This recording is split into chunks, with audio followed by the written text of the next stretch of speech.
ओम श्री गणेशाय नमः। जय श्रीमन्नारायण, जय आदिशक्ति माता, जय भोलेनाथ, जय माता पार्वती। दोस्तों, आज हमारे साथ श्रवण करेंगे फाल्गुन मास कथा का 20वां अध्याय। महाराज पृथु जी ने संकादि मुनीश्वरों को कहा, मंगल मूर्ति मुनीश्वरों, आपके दर्शन तो योगियों को भी दुर्लभ है। मुझसे ऐसा क्या पुण्य बना है जिससे स्वतः आपका दर्शन प्राप्त हुआ। जिस पर ब्राह्मण अथवा अनुचर के शहीद से शंकर या विष्णु भगवान प्रसन्न हो, उनके लिए या लोक और परलोक में कौन सी वस्तु दुर्लभ है।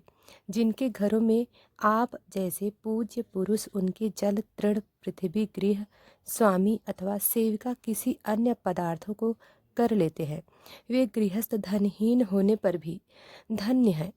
मुनीश्वरों, आपका स्वागत है। आप लोग तो बाल्यावस्था में से ही मुमुदु के मार्ग का अनुसरण करते हुए एकाग्रचित से ब्रह्मचार्य आदि महान व्रतों की बड़ी श्रद्धापूर्वक आचरण कर रहे हैं। स्वामियों, हम लोग अपने कर्मों के वशीभूत होकर विपत्तियों के क्षेत्र रूप इस संसार में पड़े हुए केवल इंद्रिय संबंधी भोगों को ही परम पुरुषार्थ मान रहे हैं। सो क्या हमारे निस्तार का भी कोई उपाय है? आपसे संतप्त जीवों के परम सुहृद है, इसलिए आप में विश्वास करके मैं यह पूछना चाहता हूँ कि संसार में मनुष्य का किस प्रकार सुगमता से कल्याण हो सकता है। यह निश्चित है कि जो आत्मावान पुरुषों में आत्मा रूप से प्रकाशित होते हैं और उपासकों के हृदय में अपने स्वरूप को प्रकट करने वाले हैं, वे अजन्मा भगवान नारायण ही अपने भक्तों पर कृपा करने के लिए आप जैसे सिद्ध पुरुषों के रूप में इस पृथ्वी पर विचार करते हैं। श्री मैत्रेय जी कहते हैं, राजा के युक्ति युक्त गंभीर परिमीत और मधुर वचन सुनकर भी श्री सनत कुमार जी बड़े प्रसन्न हुए और कुछ मुस्कुराते हुए कहने लगे। श्री सनत कुमार जी ने कहा, महाराज, आपने सब कुछ जानते हुए भी समस्त प्राणियों के कल्याण की दृष्टि से बड़ी अच्छी बात पूछी है। सच है, साधु पुरुषों की बुद्धि ऐसी ही हुआ करती है। राजन, श्री मधुसूदन भगवान के चरण कमलों के गुणानुवाद में अवसर ही आपकी अविचल प्रीति है। हर किसी को इसका प्राप्त होना बहुत कठिन है और प्राप्त होने पर यह हृदय के भीतर रहने वाला उस वासना रूप बल को सर्वथा नष्ट कर देती है, जो और किसी उपाय से जल्दी नहीं छूटता। शास्त्र जीवों के कल्याण के लिए भली भांति विचार करने वाला, उनमें आत्मा से भिन्न देह के प्रति वैराग्य तथा अपने आत्मा स्वरूप निर्गुण ब्रह्म में सुदृढ़ अनुराग होना, यही कल्याण का साधन निश्चित किया गया है।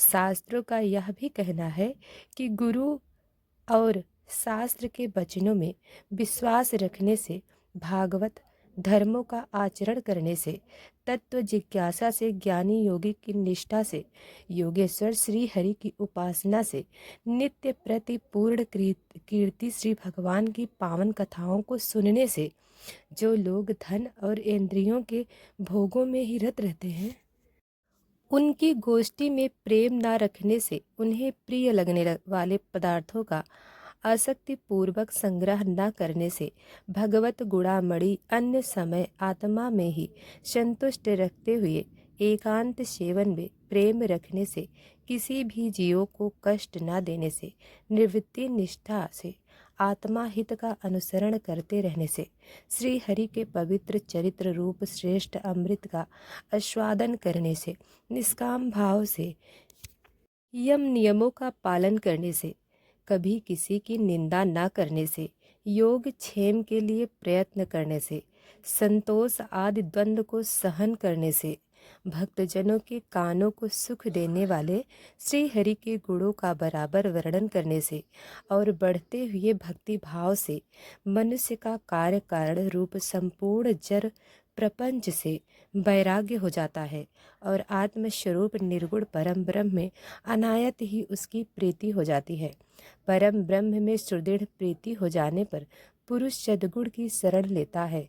फिर ज्ञान और वैराग्य के प्रबल वेग के कारण वासना शून्य हुए अपने अविद्या आदि 5 प्रकार के क्लेश से युक्त अहंकार राम अपने लिंग शरीर को वह उसी प्रकार भस्म कर देता है जैसे अग्नि से लकड़ी से प्रकट होकर फिर उसी को जला डालती है। इस प्रकार लिंग देह का नाश हो जाने पर वह उसके कृतित्व आदि गुणों से मुक्त हो जाता है। फिर तो जैसे स्वप्न अवस्था में तरह तरह के पदार्थ देखने पर भी उससे जग पड़ने पर उसमें से कोई भी चीज़ दिखाई नहीं देती, उसी प्रकार वह पुरुष शरीर के बाहर दिखाई देने वाले घट पट आदि और भीतर अनुभव होने वाले सुख दुख आदि को भी नहीं देखता। जब तक अंतःकरण रूप उपाधि रहती है तभी तक पुरुषों को जीवात्मा इंद्रिय के विषय और इन दोनों का संबंध करने वाले अहंकार का अनुभव होता है। इसके बाद नहीं जो लोग विषय चिंतन में लगे रहते हैं उनकी इंद्रियां विषयों में फंस जाती है तथा मन को भी उन्हीं की ओर खींच ले जाती है।